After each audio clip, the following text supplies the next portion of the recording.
Welcome to the Working Women's Channel. My name is Clara Capano, and we're going to share the real secrets to success. Come on in.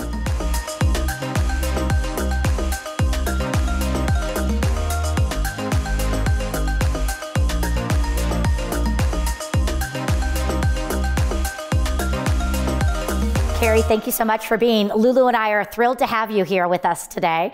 So, you and I have known each other since about 1995. So we have a lot of history together.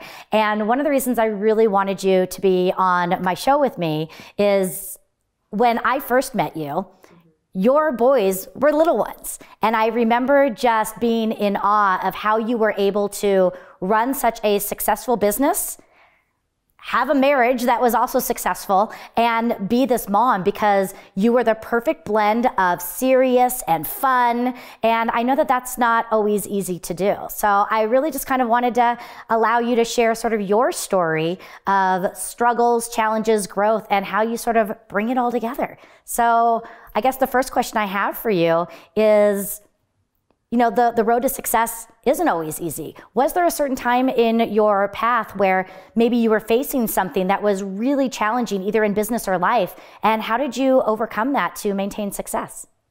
Oh, well, Clara, this is fun to be with you. It's so great. And I'm so excited to be on your show, and I appreciate the invitation. And, when you describe having those little boys and having this successful business, maybe calm on the top like a duck, but man, was I paddling underneath. It's just, it's what moms do, or it's what actually single parents would do. I wasn't a single parent, but I had a very involved husband. But I think the female, if I could say it, feels like we need to make sure, the house is great, the kids are good, and you feel kind of that overwhelmed feeling. Mm-hmm.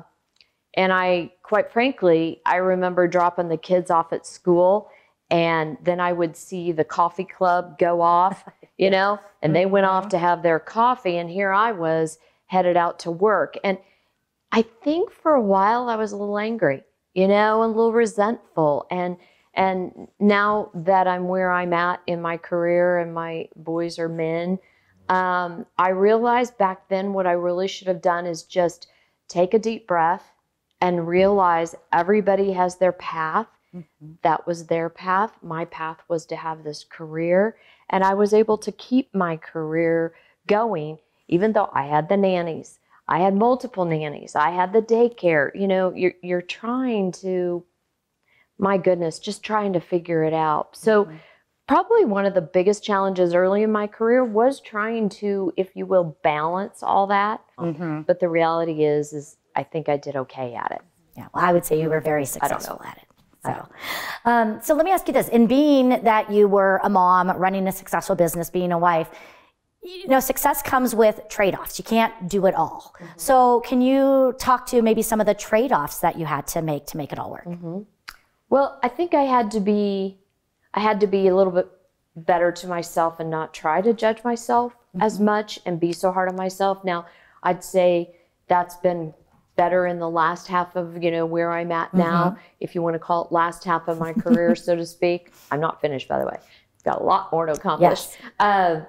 But in the beginning, I think I was pretty hard on myself. Mm-hmm. And if I had to do it over again, I would say, you don't have to go to every meeting. Mm-hmm. You don't have to go to every happy hour where there's networking.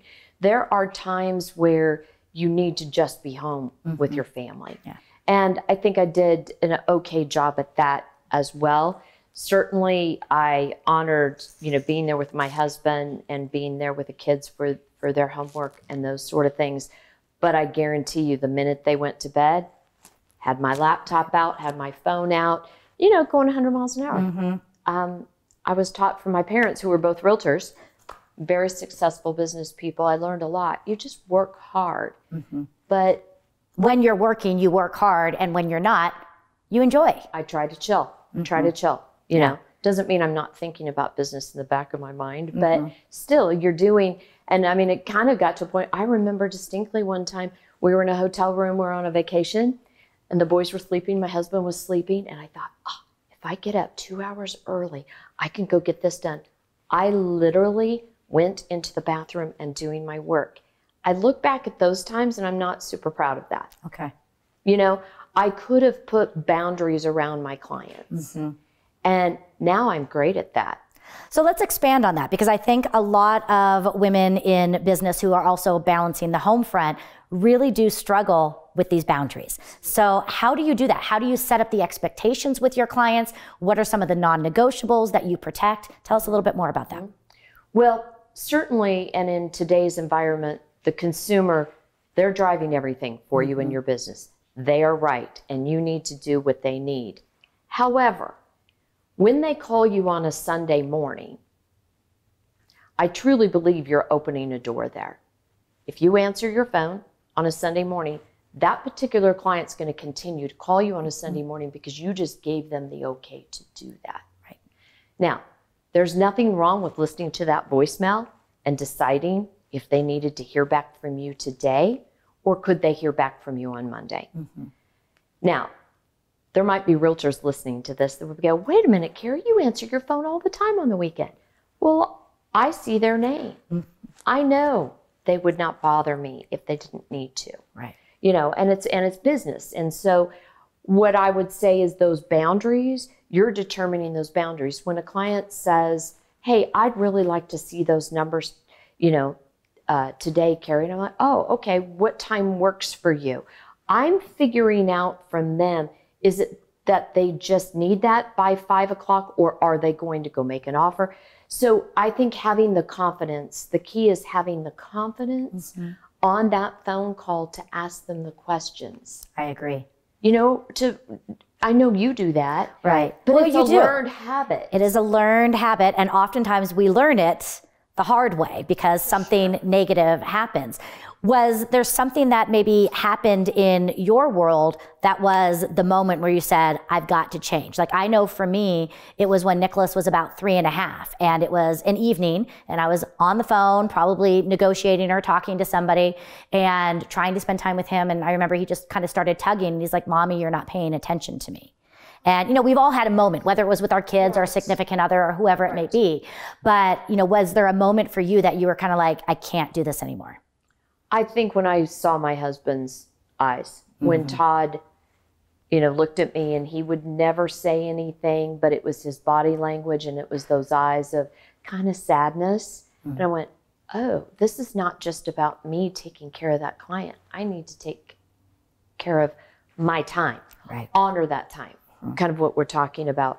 So I'm certainly not perfect. I don't mean to say that, but we have boundaries now. And Todd knows that if I'm taking that phone call, he knows that, because I love my time with him, and I love my time with my boys.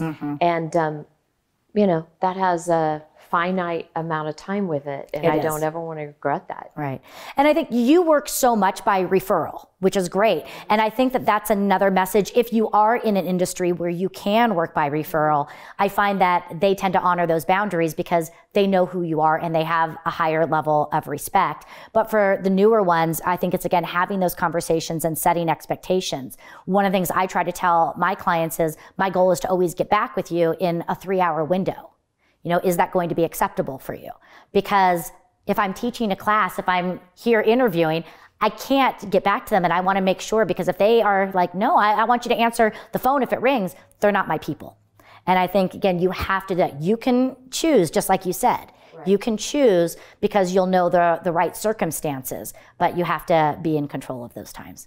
I agree. And, you know, everybody wants that next deal, and you don't want to lose that opportunity, but just thinking about it, being conscious of it, I think is key. And as a matter of fact, last week, my office mate, Jen, I was on the phone with a client, and after I hung up, she said, wow. And I said, was I? She goes, no, that was great to hear your boundaries, because they wanted me to do all the work up front, but they weren't willing to give me anything. That is a conversation I never would have had first in my career. I would have gone, okay. And I think you just learn to breathe a little bit and have that confidence and know you're going to give your better self to that client when it matches your boundaries. It's so true. And I think that would be a lesson that I wished I learned, earlier, but I try to impart on, people when I mentor or coach them is don't be afraid of these conversations. It's going to allow you to show up better, to be more present, and to serve at a higher level, which is really what everybody wants anyway. Exactly. So how do you take care of yourself? What are some of the things that you do for self-care? That's a bad question for me. Well, we're going to have to answer it. And maybe that's something we need to work on. That's on that, how well balanced are you? I would have a flat tire on that wheel, especially since COVID. We've all been at home and working, and I think certainly your audience probably feels this as well. You're working. You're not away from it. You're putting more time into it. And I opened up a new office, left my company of 9 years. Interest rates are down. We're busier than ever. And it's probably talk about the largest challenge. That would rank up there in the top 5. And so what I was doing is not taking care of myself, and I wasn't moving near as much as I should, and I wasn't working out. And funny how that calendar year, when January 1st hits, you're like, okay, here we go. So I'm starting to move a little bit. I'm way behind. And I'd say that's hard for me to say and share with you, because to me, it's embarrassing, because it's like, wait, you have to take care of yourself first. So not a great question for me, because I'm embarrassed of the answer, but at least I'm aware of it. And that's where it all starts, is the awareness. So let's go back to these top 5 challenges. If you could pick one of them, it doesn't matter which one it is, if you are open to sharing that challenge, and then how did you work through it? How did you continue to show up during those times? I think for some reason, the thing that popped in my head is I started in the oil business in my career. For some reason, I don't know, I gravitate towards these male-dominated businesses. Started out in the oil business, heavily male-dominated. In the construction business, working with houses and flipping them, working with construction, heavily male-dominated. I have 2 boys myself. I wanted to raise those boys to be, fine young men and be respectful and understand women's opinions. So I think I ran into a very large challenge in my oil career. If I had to do it over again, I would have handled it differently. Hi, Lulu. But at the time, my career, I was scared. I needed my job. I'd only been there, 5 years, and they just gave me this great opportunity. And if I told them that something went wrong with a male counterpart on a trip to Wyoming, I probably would have lost my job. And so now I'm so grateful that, if I had a daughter, I'd be so grateful that she would be able to have that voice and just say, I don't care. This was wrong. And so for my, maybe my daughter-in-laws one day, they strong, speak up, speak your mind, but do it in a forceful but very smart way. Yeah, I love that.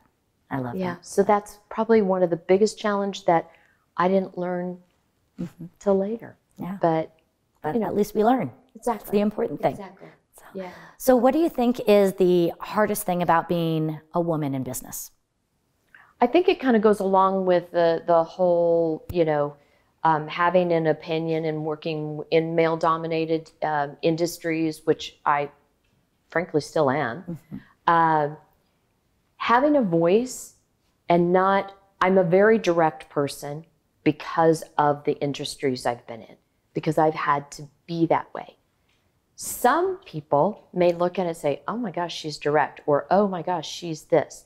No, I'm just direct. You ask me a question, I'm going to give you the straight truth, transparent. I'll deliver it in a really nice way, but you will know where you stand. And I think that's one of the things that we need to be smart. We need to be careful how we say it in a very clean, concise way, but you don't have to come off as having anger or resentment. Yeah. You can still be soft and be a woman and all the things that we love about us, but yeah, we can be afraid of being direct because it's taken the wrong way. Why is that? Why? I know it is. We have to change that.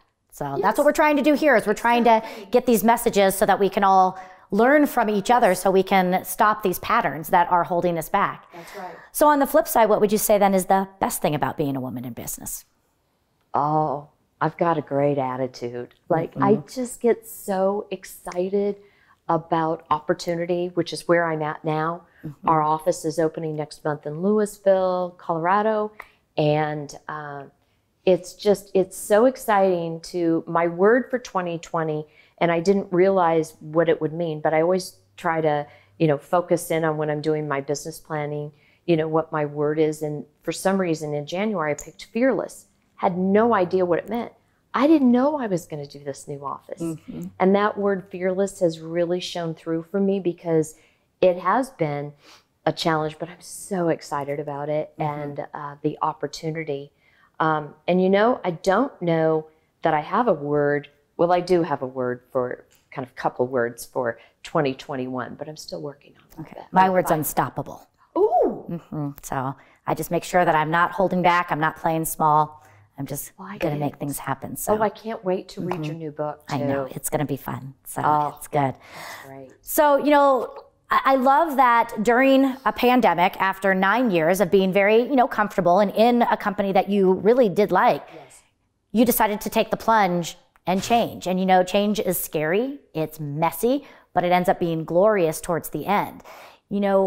How is it? Because I think there's probably some people out there watching this that want to make change in their world, but they're afraid. How did you get over the fear? Because I'm sure you had fear as well. How did you help to get over the fear to allow you to leap and take the chance? All I thought about was, what if I stay? Oh, that's a good question. That's a great way to flip it and look at the other side. I mean, of course it's scary. And I didn't have all the answers. And I still am working out.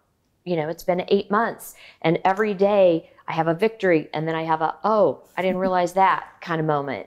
And that's the reality. But what I asked myself was, if I stay, what's this going to look like for the next 10 years in my career?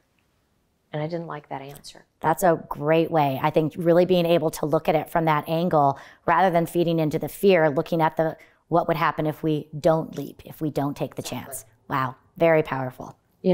Somebody said, one of my clients said, "What is it with you, Carrie? You've changed twice in your career. You do it during the credit crisis," because I made a change in 2010, and now a pandemic. And I said, well, I guess it just takes big momentum and shake it all up for me to go, okay, I tend to do the same thing. I usually tend to thrive in these times of adversity. But I did it for my clients, truly, Clara.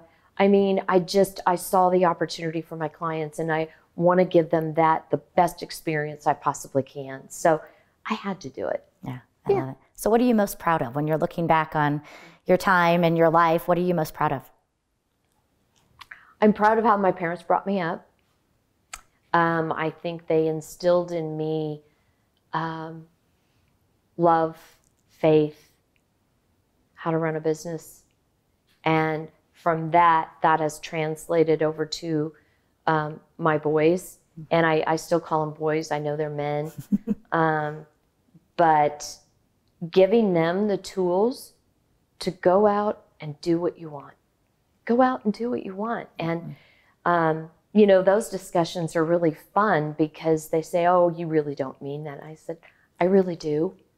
You got your career, you got your education. All I wanted to do, Dad and I just wanted to give you the foundation. And now you go do what you need to do. That's kind of fun to watch. It is. And it's fun when it changes and you can sort of become friends with your older children. And, it's a fun thing to do. I'm experiencing that with my parents right now, and we're having a lot of fun. It is fun, because you can say anything. Yeah, Mom and Dad actually just celebrated their 58th wedding anniversary yesterday. They're so darling. I know, so. Oh, your parents are the best. They're and your parents cool. gave you that upbringing too. Yeah. I mean, we're lucky, right? Very lucky. We're blessed. Not everybody has that. And I think when they don't have that, I think it forces them to go, I am making a difference. That's their driving force. Right. I think for us, growing up in similar environments, it was like, you just do right by people. Work hard and do right by people. Yeah, that's a good motto. It's a good way to live. It works out. So what's next for Carrie? I mean, I know you have your new business launching, so tell us a little bit about this next chapter for you. Well, it's going to be having it completely dialed in, where I have all my systems and my branding and all the things that I get very excited about. So it's almost on autopilot, switching up some marketing things, and always trying to, I'm pushing myself now to do more, actually some videos, you know, and educating my client base out there. Before, I used to think, oh, they'll just call me if they want to know the answer to that. Well, it's shifted. I need to share that with them. I have a lot of knowledge up here, and I should really be sharing it with them. And I think some critics have said, oh, you give too much away. You share too much. It's like, how can that be a bad thing if you're educating people? Yeah, because you're adding value. It's that law of abundance. And the more that you give value, it will always return back to you. Absolutely. Any last messages that you would want to share with our viewers? I think as a young woman, whether you're a young woman just getting going in your career, whether it's a multi-level marketing business or whether it is full power, I am at the office corporate, I think just breathe a little. My goodness, we bring such love and generosity with our species being female that I used to kind of put that aside, and now it's like, it's a gift. It is. It's a truly gift that we should share. Be strong, be smart, but show your heart. I think that's the biggest thing. And I'm not afraid to show my heart anymore. I used to think that I needed to be a certain way and be perceived a certain way and be the banker that had the, you know, people used to tease me at the office. They would say, I got your banker outfit on. It's like, I got my banker outfit on. But I think that's the biggest thing. Be who you are. And if people don't like it, they're not your tribe. Yeah, I love it. That's fantastic. Great advice. Which is why I hang out with you. Exactly, because we have a lot of fun together. Yes. So I know that there's people out there that are hearing your story, loving your story, want to learn more about you. Where can people find you? Oh my gosh, I would love for people to reach out. I can be reached on my email, which is cnash@cnash.com, or my website, which is cnash.com. Beautiful. Yeah, for simplicity purposes. Yeah. Well, good. Got some stuff on YouTube too if they want to learn some things. So yeah, reach out to me. Well, good. Well, thank you again. So much gratitude for having you in my life. Again, we've been friends. We've sort of gone apart. We come back together, but you know, you've always been a big part of my world. I know my family loves you as well, and I just have so much appreciation and love for you. So, and I do for you and your family. Thank you for having me. Thanks, Carrie. All right.